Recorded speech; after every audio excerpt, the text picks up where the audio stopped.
Hola, buenas noches. El día de hoy estamos presentando con ustedes el segundo video de temas relacionados con los trastornos del neurodesarrollo y vamos a abordar un tema que es muy importante en la actualidad por el impacto que tiene lo que es la nutrición en los diferentes trastornos del neurodesarrollo y en particular en lo que es el trastorno del espectro autista. El día de hoy vamos a hablar un poquito acerca de la nutrición y la suplementación que se puede brindar en este diagnóstico y vamos a complementar un poco con aspectos, por ejemplo, relacionados con la cuestión sensorial o la selectividad alimenticia que puede presentar también esta población. Y para abordar el tema, pues nos acompaña el doctor Carlos Aguirre, quien es neurólogo con pues mucha experiencia en lo que es la intervención de trastornos del neurodesarrollo. Gaby Rojas, quien trabaja todo lo relacionado con la integración sensorial y pues actualmente un poquito más especializada en cuestiones de nutrición. Y la licenciada Irene Carvajal, quien es nutrióloga y pues también ha profundizado mucho en el estudio acerca de la parte de la alimentación, cuestiones gastrointestinales y pues cómo va repercutiendo todo esto en el comportamiento de las personas con autismo. Para poder abordar el tema, pues vamos a irlo planteando a través de algunas preguntas y cada uno de los presentes pues va a ir aportando desde su perspectiva. Tenemos así como esta parte multidisciplinar que creo que nos va a dar un panorama mucho más completo acerca del tema de nutrición. Y me gustaría pues que se presentaran primero antes de empezar con las preguntas, que puedan resumir un poquito su currículum, qué es lo que hacen y el enfoque más o menos que cada uno de ustedes tiene para el tema de la nutrición. Entonces, si quieres, empezamos con usted, doctor. Sí, bueno, mi especialidad es la neurología pediátrica. Yo estudié pues medicina y después me entrené en pediatría, y al terminar pediatría estaba a punto ya de abrir mi consultorio como pediatra, pero se me presentó una oportunidad de hacer un entrenamiento, el primer entrenamiento en Monterrey de neurología pediátrica. Esto fue ya hace muchos años, entonces ya tengo pues más de 40 años de la práctica. He trabajado en hospitales de Secretaría de Salud, en consulta privada pues todo el tiempo. También estuve trabajando en un camp en Monterrey y en varias instituciones. Y bueno, nada más quisiera comentar que a lo largo de estos años de práctica, ¿no?, de experiencia, pues he podido notar el aumento, efectivamente, en los casos de trastornos de neurodesarrollo y sobre todo el espectro del autismo, ¿no? Y por eso estos temas me interesan bastante. Muchas gracias, doctor. ¿Te quieres presentar, Gaby? Sí, bueno, pues yo soy licenciada en terapia de la comunicación humana y bueno, me empecé a interesar en todo lo que es los trastornos de integración sensorial porque, pues bueno, van muy relacionados, ¿no?, a todas estas alteraciones del neurodesarrollo, incluso a la comunicación. Hice la certificación en integración sensorial en la Universidad de California y pues de ahí me fui a alimentación porque empecé a notar también que había mucha selectividad alimenticia, cada vez son más y más y más niños con estas alteraciones y que pues la base es sensorial en la mayoría de los casos, ¿no? Entonces ya también terminé mi certificación en problemas de alimentación selectiva y pues ahorita es en lo que más me he enfocado, ¿no? En alimentación, estoy trabajando con eso y en integración sensorial y pues bueno, me encanta trabajar con esa parte, ¿no? Muchas gracias. Próxima a abrir su clínica de Alimentación. alimentación, allá en Sí. Tampico. Muy bien. Y bueno, Irene, si te presentas. Sí, claro. Yo pues soy profesora jubilada, porque es mi formación base, ¿no? Y ya después nutrióloga, licenciada en nutrición. Y pues yo ni pensaba andar en esto, pero bueno, aquí estoy. Y por razones pues familiares, la nutrición la enfoqué en la parte del autismo. Ahí pues me enteré de que había selectividad, de que había otras comorbilidades y empecé a dedicarme que todavía lo estoy haciendo, a estudiar sobre la microbiota intestinal y relacionarlo, pues, lo que se puede con el autismo, a estudiar sobre la selectividad alimentaria y las deficiencias o excesos que esos niños tienen, y empezar a hacer, pues, los planes alimenticios que se le pueden dar y guiar a las mamás en cómo irlos presentando, por ejemplo, a los niños, ¿no? En lo que es el autismo. Bueno, pues muchas gracias. Y bueno, de manera general me gustaría comentar que el tema de nutrición es un tema que a pesar de que hay mucha información en Internet, la realidad es que son pocas las familias que buscan un acompañamiento profesional. Muchas veces lo que me toca a mí en la práctica como psicóloga es que los papás o ven en Internet las dietas, ya saben, libres de gluten y caseína, y como que las empiezan a aplicar sin el acompañamiento de algún profesional del área y pues obviamente los resultados que se van dando no son los que se esperan. De hecho, en muchas ocasiones pues no se ve ningún cambio, ningún resultado como tal. Y también hay como libros o manuales que están enfocados a los padres de familia y que también se aplican de manera pues personal, o sea, sin llevar un asesoramiento y sobre todo creo que se van quitando alimentos y no se ve esta parte de la suplementación, de a lo mejor si no está el niño recibiendo todos los nutrientes, ¿cómo lo podemos nosotros compensar de alguna manera? Entonces, bueno, le voy a hacer la primera pregunta que se refiere a cómo yo como mamá o como papá me puedo dar cuenta de que mi hijo tiene algún problema relacionado con esta parte de la alimentación, qué síntomas puedo observar o qué características en su comportamiento puedo observar para saber que requiero el acompañamiento de algún profesional en el área. Bueno, lo que yo veo es que pues son niños que les cuesta mucho trabajo hacer la transición en la consistencia de los alimentos, ¿no? Que no pueden pasar de lo molido al trozo, al picado, que son selectivos para algunos sabores, que tienen un grupo de alimentos muy reducido, que su ingesta de esos alimentos también es muy pequeña. Me llama mucho la atención y a lo mejor aquí el doctor nos puede ayudar porque hay muchos chicos que tienen mucha selectividad alimenticia y sin embargo en peso y en talla están bien, ¿no? Y me llama mucho la atención porque digo, ay, ¿qué pasa? Y son niños que de verdad tienen sus alimentos reducidos a 3 cosas, ¿no? A veces una sopa, a veces solamente el pollo, diferentes alimentos, pues. Pero a mí lo que me llama la atención es eso y la forma en la que nos damos cuenta es que solo aceptan ciertas texturas de alimentos, solo compradas en un mismo lugar.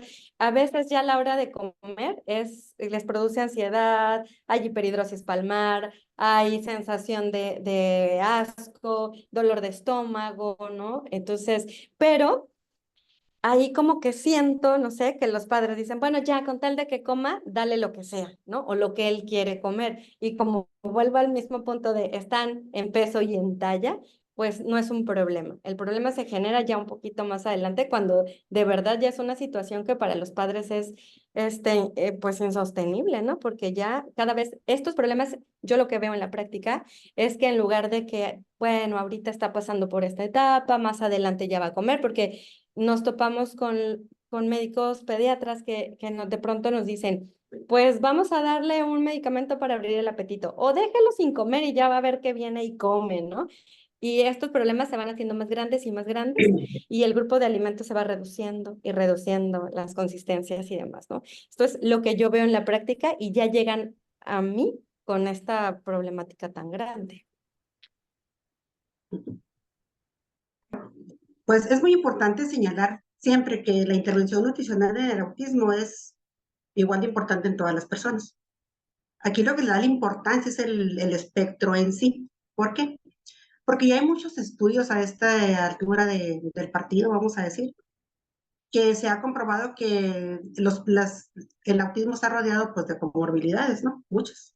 Entre ellas y muy fuertes están las comorbilidades del sistema gastrointestinal. Se ha identificado que un gran porcentaje, entre el 40 y el 70%, 75% de chicos con autismo tiene problemas gastrointestinales. ¿A qué se deberá esto? Pues no se sabe, pero esto va afectando todo el proceso digestivo, desde la masticación, podrían ser problemas motores, problemas sensoriales, desde la masticación, la deglución, pasa casi entero a veces el alimento y el estómago trabaja de más, pasa sin digerir al intestino y ahí empiezan los problemas, porque entonces ese proceso repetido durante todas las horas de comida, que el alimento no está bien digerido, va a pasar la molécula grande al torrente sanguíneo, va a provocar inflamación sistémica, se daña el intestino, hay heridas, se separa, se hace el intestino permeable, y eso va a provocar otras reacciones, pues, que es lo que empezamos a atender. Empezamos a atender la conducta, empezamos a atender los llantos. ¿Por qué se puede dar esto? Pues puede ser problemas motores, puede ser sensaciones, puede ser no quiero, puede ser no puedo. Es importante que siempre estemos observando al niño qué es lo que come, cuándo empieza a dejar de comer los alimentos, y luego empezar a tomar las medidas. ¿Por qué?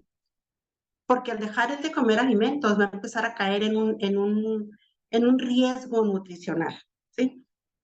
Hay estudios, como lo dice la licenciada Gaby, hay estudios ya marcados, ya publicados, en donde se nos hace mucho hincapié en que a pesar de que los niños no comen de manera correcta como se supone que deben de comer los niños en un proceso de crecimiento y desarrollo, en donde todos los nutrimentos son importantes, y ellos presentan una talla y un peso adecuados según las curvas de crecimiento.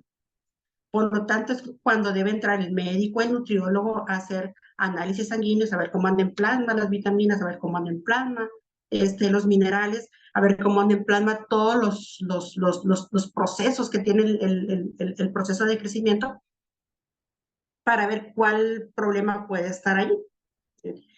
También se presentan muchas alergias alimentarias, también se presentan eczemas, disbiosis, que todo esto por default tiene que ser atendido de manera nutricional y obviamente por un profesional de la nutrición, ¿no? O de la salud muy entrenada en esto. En mi punto de vista y en lo que he leído y en lo que he visto aquí, ¿qué es lo que puede empeorar esta situación? Cuando el niño se queja, cuando al niño le duele el estómago, cuando al niño lo vemos inflamado, que a veces parece un globito que te he pegado así, ¿sí? Es su cuerpecito y un globito en el estómago que le suena, que gases, no digiere bien el alimento, está lastimado ese intestino, ahí va a ser una bandera roja, ¿sí? Hay que atenderlo, hay que llevarlo al médico y hay que hacer algo por ese niño en la intervención nutricional. ¿Por qué? Porque no sabe si le duele, pues, no sabe si no le duele, y si sí siente, no te lo sabe decir, porque tenemos esa parte sensorial también dañada y esa parte comunicativa tan importante en los niños. Entonces, ante cualquier cambio de conducta de lo que el niño tiene, ante cualquier llanto, ante cualquier irritabilidad, la mamá, el médico, el terapeuta, el maestro, el psicólogo, tiene que estar así como bien pendiente y sospechar de un problema gastrointestinal, por ejemplo, que podría llevar pues a otros procesos, a otras enfermedades que el niño puede estar desarrollando, pero no nos los dice. Entonces, sí es bien importante y ahí puedes ya ir pues haciendo el equipo que es en el autismo, ¿no? Que es un equipo el que trabajamos, e ir coordinando, e ir haciendo pues las dietas de manera adecuada, que pues no son para pegar en el refrigerador, es para aprender a hacerlas, ¿no? Ok, muchas gracias. Bien, Doctor. sí, pues fíjate que en la experiencia que tenemos de estar viendo niños con autismo, sobre todo con este tipo de trastorno todos los días, coincido con ustedes en que la mayoría traen un peso y una talla adecuada para la edad, ¿verdad? Esos serían la mayoría de los casos. Luego tenemos niños que están arriba del peso, o sea, que traen sobrepeso o francamente en el rango de obesidad, y solo muy pocos están por abajo, ¿verdad? De peso y talla. Y cuando esto se presenta, pues entonces ya sospechamos alguna comorbilidad, ¿verdad? Eso lo vemos también en el consultorio. Nosotros en el historial clínico, pues siempre preguntamos a los familiares acerca de estos síntomas que a veces se pueden observar, como el abdomen globoso, los gases, irritación después de los alimentos, etcétera, que nos van a dar una pista, ¿verdad? Pero en muchos pacientes no hay realmente síntomas muy evidentes gastrointestinales. Eh, ¿Cuáles son las cosas que vemos más frecuentemente? Yo diría que lo número uno es la constipación, ¿verdad? El niño que no evacúa diariamente, que tiene evacuaciones muy duras, pero de repente tiene evacuaciones sueltas o pastosas, ¿verdad? No hay una consistencia constante en las evacuaciones. También se habla mucho de la presencia del reflujo gastroesofágico, ¿verdad? Que también es muy difícil de identificar. A veces, pues como pediatras nos damos cuenta de esto cuando los niños durante la noche tienen despertares, ¿verdad? Con mucho llanto, que pueden tener náusea, ¿verdad? O incluso vómitos del alimento que ingirieron, ¿verdad? Y bueno, y hay otros problemas gastrointestinales, como también de pronto pueden tener episodios de diarrea, ¿verdad? Y cuando esto llega a los extremos, pues entonces se puede establecer un síndrome, digamos, de malabsorción, ¿verdad? En el que no está captando todos los nutrientes. Y esto pues se asocia a la selectividad de la alimentación, que como bien mencionó ahorita Gaby, pues tiene mucho que ver con problemas de integración sensorial. Me ha tocado ver niños que hacen una especie de regresión también en cuanto a los alimentos, así como a las cuestiones del lenguaje, ciertos momentos del desarrollo tienen regresión y pierden lo que habían ganado. También me toca ver que algunos niños desarrollan la selectividad de los alimentos ya en edades un poquito mayores, 3, 4 años, ¿verdad?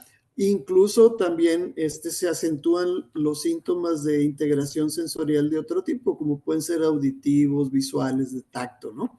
Etcétera.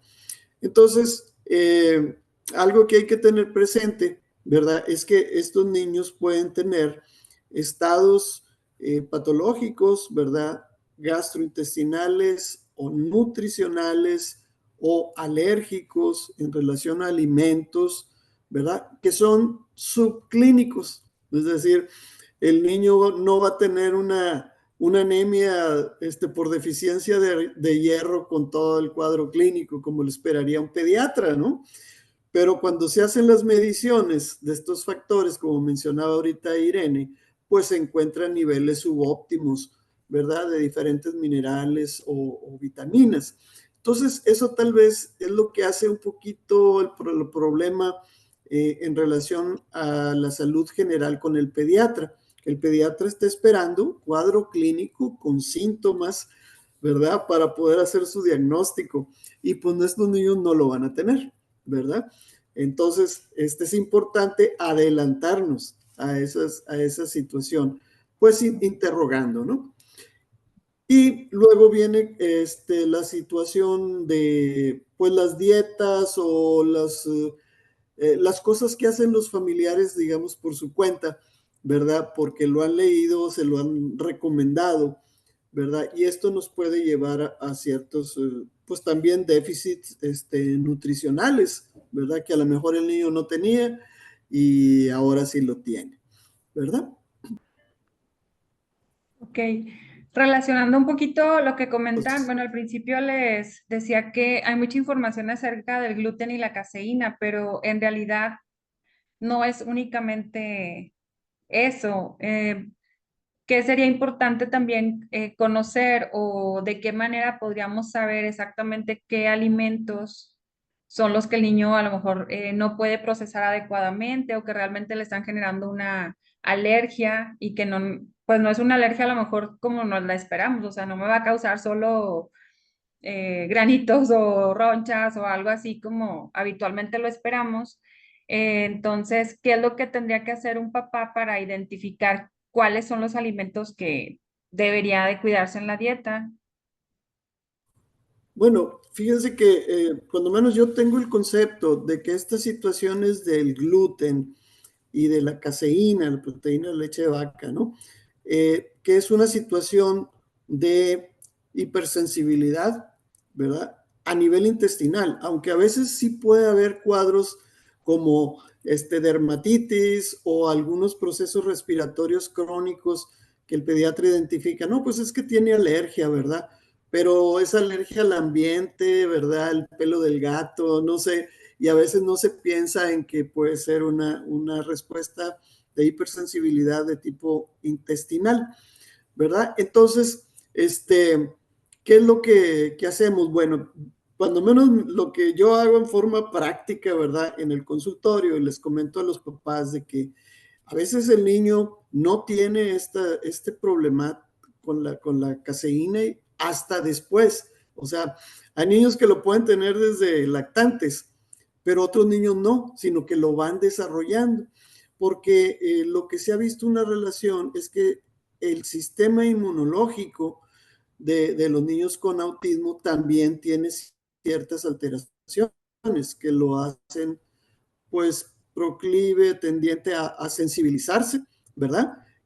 A alimentos comunes, cotidianos, ¿verdad? Y esta sensibilización nos va a estar dando sintomatología, a veces gastrointestinal o a veces de tipo conductual, en esto que cada vez se está documentando más del famoso eje intestino-cerebro. Entonces, realmente en nuestro medio es un poquito difícil hacer los estudios, digamos, de la sensibilidad para la gliadina, ¿verdad? Que es del gluten, la proteína del gluten. Entonces, pues a veces yo lo que les recomiendo a los familiares, ¿verdad? Es decirles, mire, se puede hacer una prueba clínica, es decir, usted suspende todo lo que tenga que ver con gluten durante 3 semanas, 4 semanas y observamos qué pasa, ¿verdad? Si realmente mejora el sueño, la irritabilidad, el hábito intestinal. Y si después vuelve el niño a tomar gluten y reaparecen los síntomas, prácticamente está, digamos, confirmado en términos clínicos. Lo mismo se puede hacer con los lácteos, ¿verdad? Con la proteína de la leche. Probar. En general, yo tengo la impresión de que esto es tan frecuente, esta sensibilización, que vale la pena hacer un esfuerzo por disminuir estos productos, ¿verdad? La mayoría de los especialistas en el campo lo recomiendan, ¿verdad? Y entonces nada más tendríamos que hallar el equilibrio, ¿no? O sea, si quitamos esos alimentos, pues ¿con qué lo vamos a suplir? ¿Verdad? Este del gluten y caseína, pues no deja de ser un tema controversial, ¿verdad? Y la verdad es que casi no hay estudios, ¿no, doctor? Es muy poco, hace poco se está dando apenas a conocer un estudio en donde se evaluaron niños con la dieta sin gluten y caseína, a unos le dieron gluten y a otros no.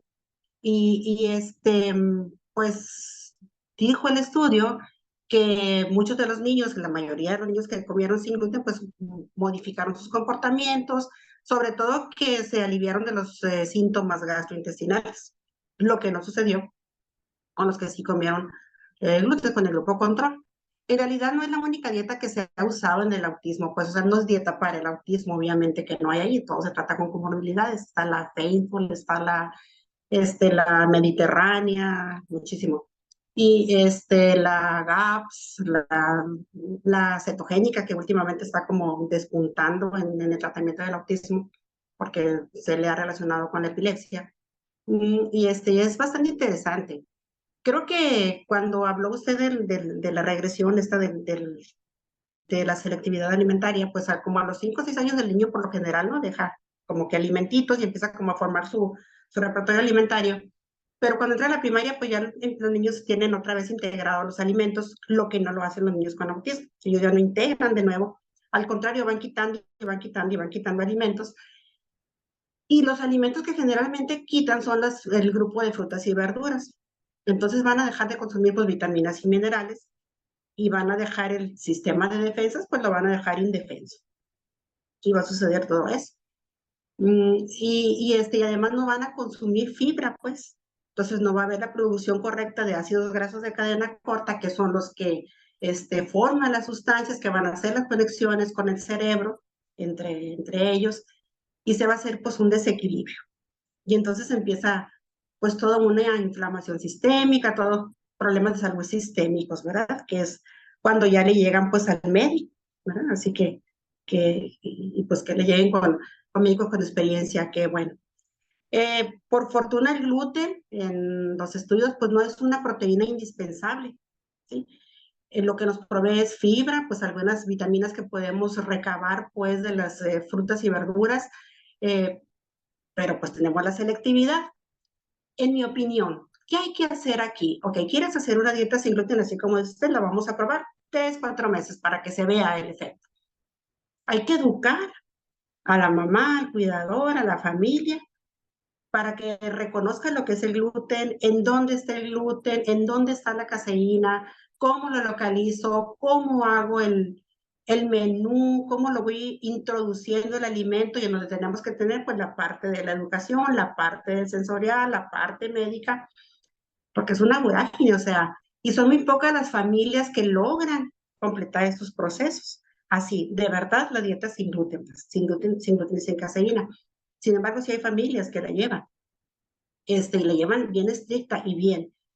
Y algunos se le ven adelantos, a otros no, de manera experiencia, ¿no? Y en los estudios dice, pues, que son solamente anecdóticos, pues. Hay 1 o 2 que solamente están bajo control, que yo he leído, en ambientes controlados. Entonces, eso es bien importante porque al final de cuentas, tenemos que ver y decirle a las mamás que no estamos tratando el autismo, pues, ¿sí? Estamos tratando la inflamación intestinal, estamos tratando de que el intestino deje de estar permeable, que esas moléculas que pasan enteras al torrente sanguíneo van a llegar, según la teoría del gluten y la caseína, a embonar con sus receptores opiáceos. Entonces, tenemos que ir educando a la familia, educando al niño también a lo que va a comer y no. Y sí pasar 3, 4 meses de verdad, para que de verdad pueda haber cierto cambio muy notorio. Y así como dice el doctor, ok, ¿se notó cambio? Sí, seguimos. Y seguimos toda la familia, porque no se vale que yo esté comiendo lo que sea y el niño no. Y antes de brincarme de pregunta, me gustaría como repetir un poquito lo que dices. O sea, que a veces se tiene la expectativa de que haciendo la dieta van a desaparecer los síntomas de autismo. Entonces es una comorbilidad y creo que eso también a veces como que genera una expectativa muy alta en los papás, o sea, que si siguen la dieta de manera rigurosa, el niño va a empezar a hablar o el niño va a relacionarse mejor, o sea, como que va a impactar directamente en los síntomas, pero por lo que dices es una comorbilidad y lo que estoy haciendo es quitar una molestia física que va a tener el niño y que a lo mejor eso lo va a hacer más receptivo al aprendizaje, pero no directamente relacionado al síntoma o no es la causa, vaya, de los síntomas de autismo. Y eso es, pero sí te le debe de dejar bien claro al papá, ¿no? O sea, no hay dieta para el autismo, no. Para las comorbilidades sí. La cosa es no darle ultraprocesados. Generalmente cuando entra la selectividad alimentaria, los chicos empiezan a dejar los grupos nutritivos, pues por decirlo de alguna manera, ¿no? Y empiezan a quererlo empaquetado, ¿sí? Entonces empieza a bajar los nutrientes dentro de su organismo, pero empieza a subir en el consumo de grasas saturadas, el consumo de grasas trans, el consumo de azúcar, y entonces empieza la obesidad, aunado todavía a la nula o poca actividad física que haya. Pues entonces empieza todo lo que está rodeando a la obesidad, van a formar parte de la estadística de los diabéticos, de los que tengan enfermedades cardiovasculares, y eso es lo que vamos a evitar, pues es lo que queremos evitar, ¿no? Entonces, cuando comemos mucho gluten, es mucha harina, mucho producto procesado, cuando le quitamos eso, empieza, y educamos a la gente, empieza ya a comer cosas más naturales, frutas, verduras, y que la fruta también tiene que ser medida, no porque fruta puede ser desmedida. Entonces, esto es educación. proceso de educación, y es aliviar el organismo del niño y de la familia por default, ¿no? Pero es aliviar el organismo del niño para que tenga una mejor recepción de lo que se le está intentando guiar. La parte médica, la parte sensorial, todo lo que rodea al autismo, pues. Ok. Aquí ya una vez que, por ejemplo, ustedes recomiendan cierta dieta, creo que se relaciona ahora sí que con la intervención sensorial, la intervención como más enfocada a la práctica. O sea, ¿cómo le voy a hacer? Pues si tú me puedes dar una dieta idónea de lo que el niño debe comer, pero falta que lo acepte. Entonces, ahí no sé si nos puedas apoyar, Gaby, ¿cómo es esa intervención? O sea, ¿cómo le podemos hacer para que acepte todos esos alimentos que a lo mejor, por lo que dice Irene, son los primeritos que va a empezar a quitar, ¿no? Las frutas y las verduras. Ujú. Ay, sí, eso es, eso es un trabajo arduo, ¿no? Porque va a depender de muchos factores. Va a depender, pues, de la edad del niño, cuánto tiempo lleva con esta selectividad alimenticia, porque bien dicen, o sea, si el nutriólogo puede dar una dieta excelente, pero el niño no acepta esos alimentos, ¿no? Entonces, lo primero que tenemos que hacer, pues, es evaluar el perfil sensorial que tiene el niño. Si es hipersensible, si es hiposensible, si es registro, si es buscador. O sea, tenemos que ver este perfil sensorial. Y la situación aquí es que a veces estos perfiles sensoriales son fluctuantes, ¿no? En algunas áreas, pues presenta una cosa y en otras áreas, pues es completamente evitativo y en otras buscador. Es importante sacar el perfil sensorial oral, que también puede ser completamente diferente, porque en esta parte de la alimentación hay muchos sentidos involucrados, la vista, el tacto, el oído, el propioceptivo, el vestibular, el olfativo, ¿no? Entonces, tenemos todos los sentidos involucrados aquí en el acto de comer. Y además, pues el comer no solamente es un factor de nutrición, es algo social, es algo emocional, o sea, tienes que cuidar todos los aspectos. Una vez que sacas el perfil sensorial, pues tienes que evaluar las funciones oromotoras. Si realmente el niño sabe cortar trozos, si sabe hacer el bolo alimenticio, si sabe masticar, porque todo eso también es un proceso. Las muelas están llenas de sensaciones, ¿no? De terminaciones nerviosas que producen diferentes sensaciones. Entonces, bueno, hay que evaluar eso. Y nosotros lo que trabajamos es una desensibilización sistemática. O sea, vamos exponiendo al niño a los alimentos.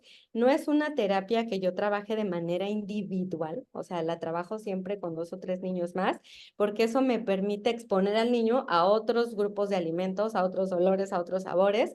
Y siempre, siempre, siempre la voy a combinar con terapia de integración sensorial, porque resulta que, bueno, nuestras manos, el sentido del tacto, es una extensión de la boca. Por ejemplo, si yo a ti te digo, cierra los ojos y te pongo un trozo de gelatina en la mano, sin probarlo y sin verlo, tú lo puedes tocar y me puedes decir, esto es gelatina. Si tú lo empiezas a tolerar en la mano, muy probablemente vas a aceptar meterlo a la boca. Entonces, es como voy haciendo las aproximaciones, ¿no? Poco a poco, con juego, con exposición a los alimentos. Entonces, se trabaja todo. Es un equipo multidisciplinario. Trabajamos la integración sensorial, trabajamos la terapia de alimentación específica en grupos pequeños, de forma individual. Se trabaja con el papá. Es un trabajo muy, muy pues muy intenso en cuanto al niño, porque te decía hace rato, depende mucho de qué situación ya venga este chiquito, ¿no? Si ya viene multitratado. Me he encontrado con que estas terapias de alimentación se están haciendo con enfoques conductuales y no tengo nada contra el conductismo, pero pues es algo que no se puede condicionar. O sea, el niño quiere comer, el niño a lo mejor hasta tiene hambre, pero esta parte sensorial no le permite, ¿no? Ya sabemos que específicamente el del trastorno del espectro autista, ya los problemas de alteraciones sensoriales, de integración sensorial, ya inclusive son un factor diagnóstico, ¿no? Entonces, pues hay que trabajarlo no desde el aspecto conductual, sino desde el aspecto sensorial y también pues cognitivo, ¿no? Entonces, sí es un Claro. trabajo que tiene que ser muy bien evaluado porque, pues, como lo decía hace rato, si haces una intervención equivocada, porque sí pasa, vas a ir en retroceso. Y entonces, en lugar de que ese niño empiece a tener una relación mejor con la comida, pues vamos a entorpecer esto y podemos llegar al punto en el que el niño va a rechazar completamente los alimentos, va a tener comportamientos pues que no es lo contrario de lo que queremos lograr. Claro.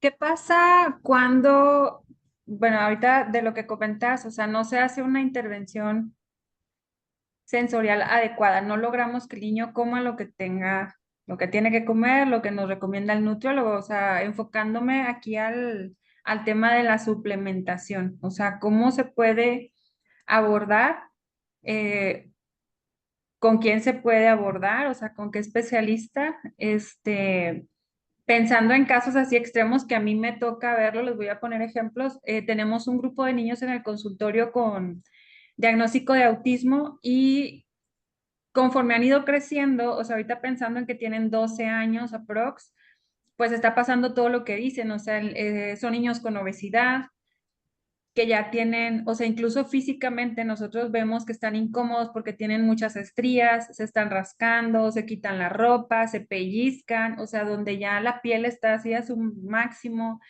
Y lo que hemos visto es que conforme va incrementando el peso, también obviamente, con todo el malestar que les genera, hay muchos más comportamientos disruptivos.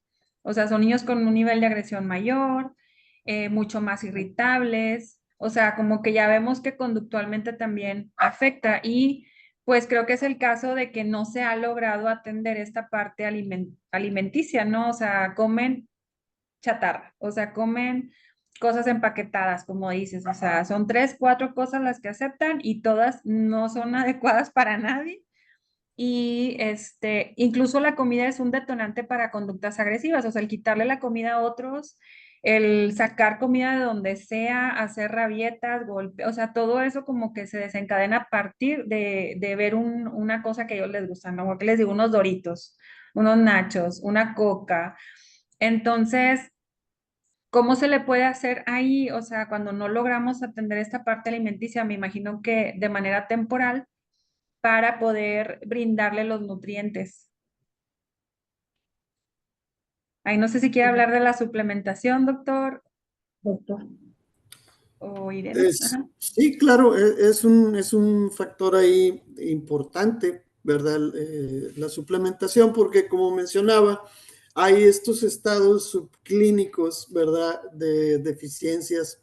Entonces, eh, pues lo ideal, siguiendo los protocolos, digamos, de medicina, sería hacer un estudio que nos diga qué está bajo, qué está alto, ¿verdad? Y entonces hacer una receta, pero esto realmente no es fácil de hacer en el día a día, en la clínica, ¿verdad? Eh, en lo personal, yo, por ejemplo, solicito algunos estudios, por ejemplo, de alergias a alimentos, en casos en que pues veo que hay una sintomatología ahí muy importante, entonces pido un estudio de alergia a alimentos, pero basado en inmunoglobulinas G, ¿verdad? De la sangre. Y entonces con esos resultados puedo tener un poquito más de base, ¿verdad? Para establecer alguna medida dietética, ¿no? Y en cuanto a la suplementación, pues bueno, tenemos digamos, los criterios generales de pediatría, ¿no? De cuáles son las cantidades de vitaminas que debe de recibir un niño. Pero eso es en condiciones normales, ¿verdad? De alimentación, de tolerancia a los alimentos, etcétera, de aceptar los alimentos, como menciona Gaby. Pero en estos casos muchas veces se necesita irnos por arriba de los niveles, digamos, normales de suplementación. Y son muchos, o sea, estamos hablando de vitamina D, vitamina E, vitamina A, vitamina C, zinc, magnesio, que es una lista grandísima, ¿no? De suplementos que se pueden utilizar. Entonces, ahí pues hay que hacer un enfoque un poquito más práctico, ¿verdad? Eh, A veces he solicitado yo, no sé si conozcan el estudio este de ácidos orgánicos en orina, ¿verdad? En el que nos puede dar una luz así en general de qué está pasando, ¿verdad? Metabólicamente.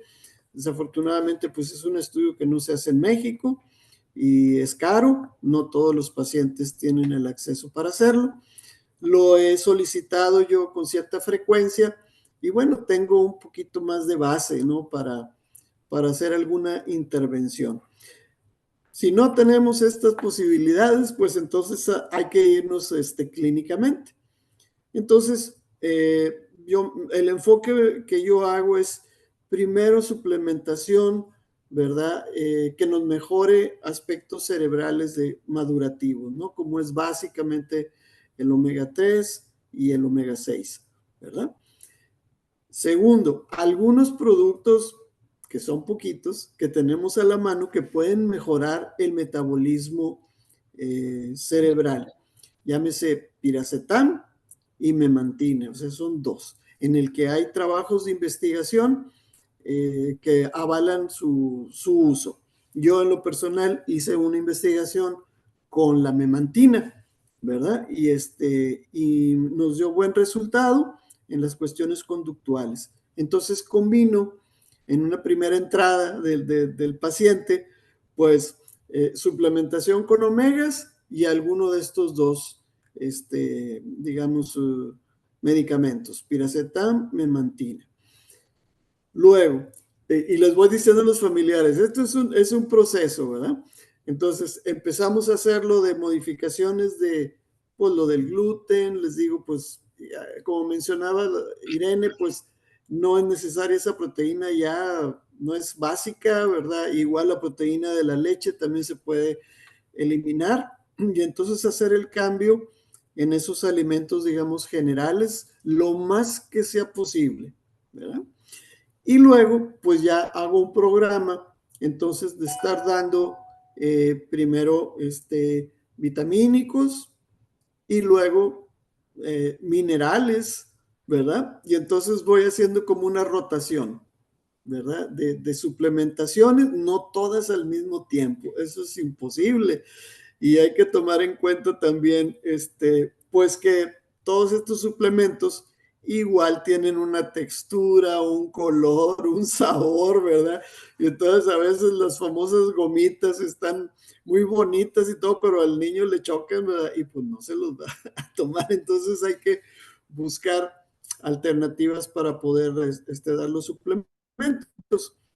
Por ahí, en el texto que les comento que escribí, tengo una lista de cuáles son los requerimientos con las dosis recomendadas, ¿verdad?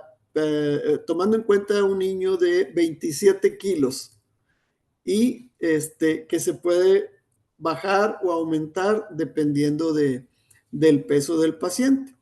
Entonces, ese esquema se puede ir suplementando poco a poco, ¿verdad?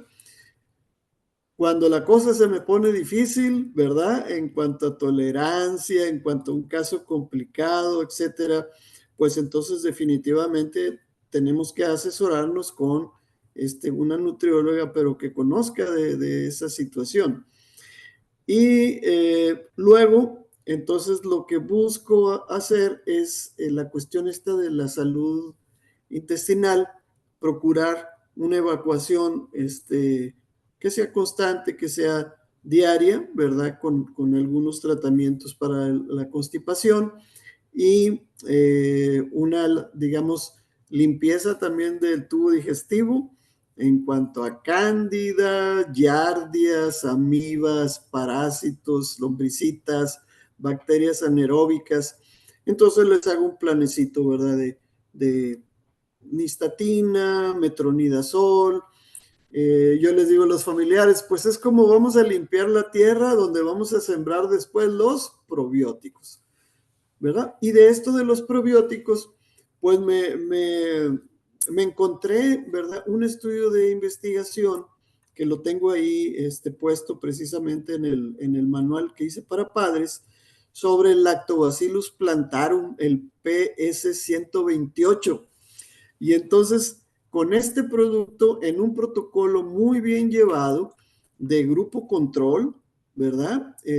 Con grupos controles en las cuestiones conductuales, estados emocionales, etcétera, se ve como los niños que recibieron tratamiento con este probiótico en particular, este probiótico mejoró significativamente síntomas conductuales que los que no lo recibieron, ¿verdad? Entonces, esto es relativamente reciente, es un estudio que viene asiático precisamente, pero es un grupo de 80 niños, o sea, es bastante, una buena muestra. Y entonces estoy empezando a implementar ya en mi consulta, dentro de este programita que les voy dando a los pacientes, también el uso del probiótico, ¿verdad? Solamente yo quisiera agregar algo así como para los papás, ¿no?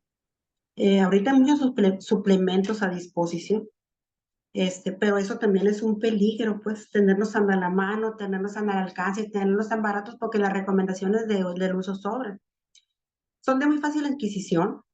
La publicidad es muy prometedora, ¿sí? Engañosa y hasta lo puedes creer, que hablará, que aprenderá, que se desenvolverá, que se le desaparecerán, no sé, por decirte algo, las estereotipias, ¿no? Y los padres, pues, creemos porque queremos que suceda, pues.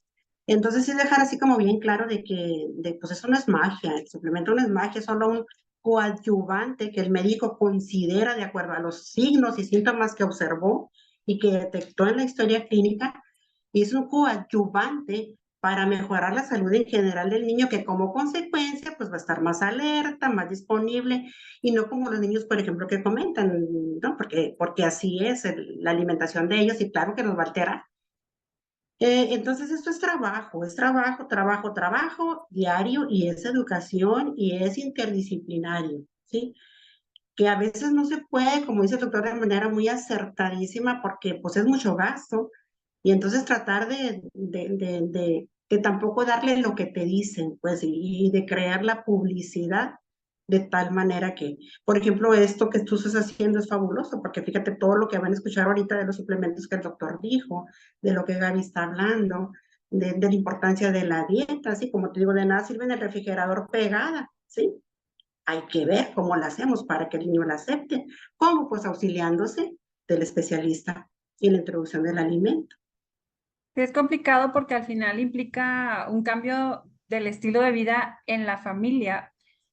Luego, Totalmente. como por sentido común, uno dice, pues se entiende o se sobreentiende que pues tienes que cambiar de alguna forma ciertos hábitos, ¿no? Dentro de la casa, pero luego hay papás que me han dicho, es que pues estamos comiendo y ve la coca y pues se le antoja, o sea, no acepta la dieta. Yo pues no, o sea, pues el niño es él, ¿verdad? Entonces es muy complicado luego modificar, o sea, hábitos que a lo mejor tienes desde que tú eras niño para beneficiar a lo mejor a una persona dentro de toda la familia. Ya para empezar a concluir, no sé si haya alguna recomendación preventiva, o sea, a lo mejor desde la intervención que se hace con niños chiquitos con autismo, o sea, algo que ustedes consideren importante que los papás sepan para prevenir todo esto que estamos viendo a lo mejor ya en niños más grandes. Pues desde el punto de vista nutricional, como dijo Gaby, pues la nutrición, la alimentación no solamente es un acto de nutrición, o sea, es un acto social, es un acto de aprendizaje. El niño aprende lo que ve. Y ahora pues las familias están como pues muy diferentes, ¿no? No comen todos juntos, tenemos unos estilos diferentes. Bueno, yo siempre apuesto por la educación, siempre apuesto por la educación en cualquiera de los temas que veamos con más razón en autismo, pues la alimentación es así, es un acto complejo, es un acto en el que hay que tener todos nuestros sistemas bien organizados para que ésta se haga de manera correcta, el sistema motor, el sistema sensorial, el sistema cognitivo, todo el sistema nervioso, para que esto se haga de manera correcta y también el sistema familiar, ¿sí? Entonces, el niño va a aprender lo que ve. Y sí enseñar a las mamás desde que están pequeños que eso puede existir, que la selectividad, por ejemplo, puede existir. Entonces, usted esté pendiente de esto. Y para que el niño pueda avanzar mejor o para que el niño esté mejor en su salud, pues hay que comer bien todos, ¿sí? Y el trabajo del nutriólogo es explicar el menú, explicar la alimentación de acuerdo a las posibilidades de la familia e irlo acompañando en cómo organizar con lo que tiene. A ver, ¿cómo le vamos a hacer para que comas muy nutritivo? Si no alcanza con todos los nutrientes, pues ahí está la suplementación de manera adecuada y ahí se va haciendo como el equipo, ¿no? Y pues aquí el que trata, como dijo Aitor, el que trata autismo tiene que saber mucho de autismo y de las comorbilidades, ¿no? Al menos ya después, sí enfocarte en una, pero sí saber lo que puede suceder, como dice Gaby, o sea, ¿de qué me sirve la dieta? Yo también te digo lo mismo, o sea, ¿de qué te sirve que yo te dé una gran dieta sin gluten ni caseína, sin nada de lo que yo te doy, el niño come? ¿Okay? Entonces vamos a ver cómo hacemos el proceso para que empiece a comer. Es educación, yo siempre he puesto por la educación, entonces la familia tiene que educarse. Bueno, mira, creo que sí, me voy mucho por lo que dice Irene. Para prevenir todos estos trastornos, pues debemos de trabajar desde un inicio con esta parte que la comida es todos juntos, el niño tiene que estar viendo fuera tablets, fuera teléfonos, fuera televisiones, porque el niño no hace conciencia de lo que está haciendo. De verdad, hay niños que si te dicen los papás, si no le pongo la tele no come, lo que pasa es que el niño no me está abriendo y cerrando la boca, realmente no está comiendo, no está distinguiendo texturas, etcétera, ¿no? Entonces, desde que los papás se sientan con él, desde que le quitan todos los estímulos externos, que realmente le den ese tiempo a la comida, es una forma de prevenir, porque el niño realmente va a estar expuesto y desde ahí podemos empezar a notar estos focos rojos. Hey, no está comiendo esto, esto no le gusta, come esto y le hace daño. A veces le preguntas a la mamá, ¿y qué le hace daño? No sé, porque ni la mamá está como muy enfocada en lo que está haciendo. Y otro punto bien importante es que en mi experiencia, en lo que yo he trabajado en este tiempo, me he encontrado que ahora con lo que tú hablabas, hay mucha información en internet, ¿sí? Y que dale esto y que quítale aquello y que así se va a curar esto. Y realmente si existe un desarrollo, ajá, el niño no puede pasar del pecho y la papilla a estas tiras de alimento en donde no tiene ni la fuerza, ni la coordinación, ni las muelas para triturarlo. Y les están metiendo dietas en donde agarra y tíralo, digo, ¿cómo? Y pártelo en tiras y méteselo. El niño no pasa por texturas. Entonces, todo esto viene a alterar los procesos y me están llegando muchísimos niños con TEA que las mamás en esta situación de moda empezaron a hacer estas dietas en donde te pasas de lo molido al trozo y el niño ahí deja de comer, ¿no? Porque no experimentó texturas, porque no lo dejaron tocar, porque no hubo todos estos procesos del neurodesarrollo que anteriormente se veía. Entonces, yo sí creo que por algo hay ítems que hay que ir cubriendo. No te tienes por qué saltar a ningún otro, no va a ir más rápido el niño, al contrario, ¿no? Puede ser contraproducente. Entonces, como que yo sí creo que los pediatras, los nutriólogos, tenemos que estar como bien informados de que pues se tienen que seguir dando estos procesos de manera ordenada, organizada y tener como bien consciente de que el proceso del alimento, de la alimentación, la dinámica de la alimentación tiene que ser cuidada porque de verdad que pues es algo que podría decirte que cada vez se va incrementando más, ¿no? Estas alteraciones de alimentación. Pues para mí sería eso. Ok, sí, muchas gracias, Gaby. Y doctor, no sé si tenga algún tip, recomendación. Sí, bueno, me llamó mucho la atención lo que dijo Irene acerca y Gaby, acerca de las manos y la relación que tiene con los alimentos, ¿verdad? Nada más recordando que en nuestra corteza cerebral, la boca y las manos están muy cerquita, a milímetros, ¿verdad? De distancia, la parte sensomotora, ¿verdad? Y eso tiene un principio. Y entonces me viene también el recuerdo de lo que aprendí sobre la cultura de la India y la alimentación, porque en algún tiempo me hice vegetariano, ¿no? Duré como 12 años vegetariano. Y entonces asimilé muchas cosas de la cultura. Entonces, si ustedes se fijan, en la India, cuando menos a nivel popular, la gente come con las manos. Y puede uno decir, ay, qué cochino, ¿verdad? Y de hecho, y están agarrando todos de un mismo tazón, de un mismo plato, ¿no? Donde está el alimento y con las manos, ¿no?